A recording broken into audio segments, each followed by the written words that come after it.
evening. Tonight we begin with an 8 on your side investigation. The state of Florida, or perhaps better said, you, have spent tens of millions of dollars buying thousands of acres around the green swamp to protect our water supply. Well, now there's a plan to create a large landfill nearby. This landfill will sit in Dade City off Messick and Janmar roads in an area prone to sinkholes. Its developer says it'll be state-of-the-art and produce green energy.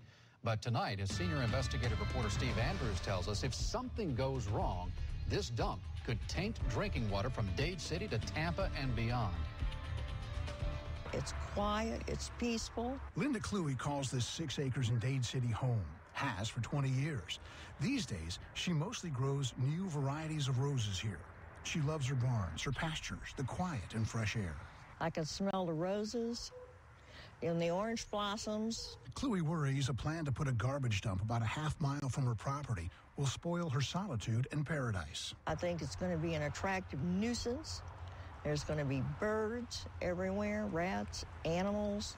More importantly, she worries about the landfill leaking and contaminating her well.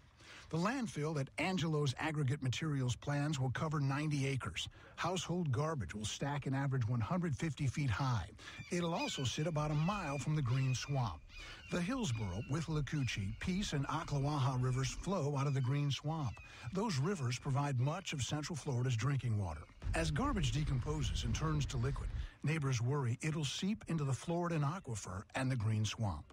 And the whole idea is to provide multiple engineered barriers so that liquids don't get into the environment. Project manager John Arnold says Angelo's intends to build a highly engineered landfill. A bottom liner system will cover 6 15-acre sections. Anything that got through your primary barrier layer would get into the leak detection system where it would drain out, where it's collected and pumped into tanks. Below that, a 5-foot barrier of clay. Beneath the clay, questions. The landfill sits in an area prone to sinkholes. They are literally proposing to build this inside of a sinkhole. Bill Blanchard's family owns nearly 2,000 acres near the landfill. He's worried the bottom might fall out. So is Tampa Mayor Pam Iorio, who wrote a letter to the Florida Department of Environmental Protection in 2007. Iorio expressed concern if a sinkhole opened beneath the landfill, it might pollute the aquifer and put the city's water supply in harm's way.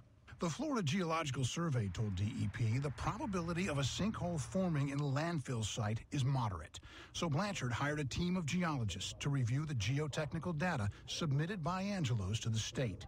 Geologist Kathleen Jonas found the landfill sits on 3 relic or ancient sinkholes. They are dormant and not moving right now, but that doesn't mean that they can't become active again. So we have what the geologists call relic paleosinks, but they're quite stable. They could become active again. Jonas says about 40% of the soil borings Angelo's drilled never reached limestone or solid rock. She suggests more geotech work is needed because many other borings, she said, did not go far enough into rock. This is exactly what happened to the Crosstown Expressway. They found the top of the rock, but didn't go into it to see if there were voids down there, and that's why it collapsed. And it's our fear that will happen here. And unlike the Crosstown, there is no fix. Once that garbage stack drops into the Floridan aquifer, there is no way to get it back out. Experts outside of our project team agree that this is an ideal site. Ideal for Angelo's, not so ideal for Linda Cluey and the people living nearby. And the smell is going to be bad, and now it's with all the trucks, the pollution. Angelo's expects to collect between 1,800 and 3,000 tons of garbage a day. Pasco County says the proposed landfill is not needed.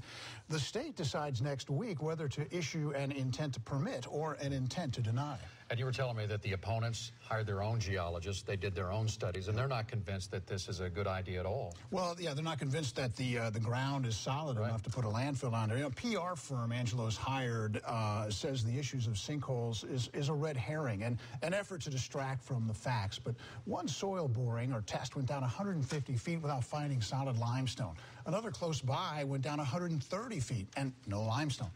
When you're going to put a 150-foot mountain of garbage, that puts 12,000 pounds of pressure per square foot on the ground. You want solid support and protections against sinkholes.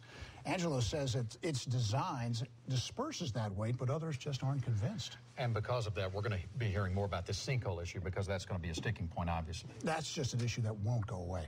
All right. Steve Andrews, thank you.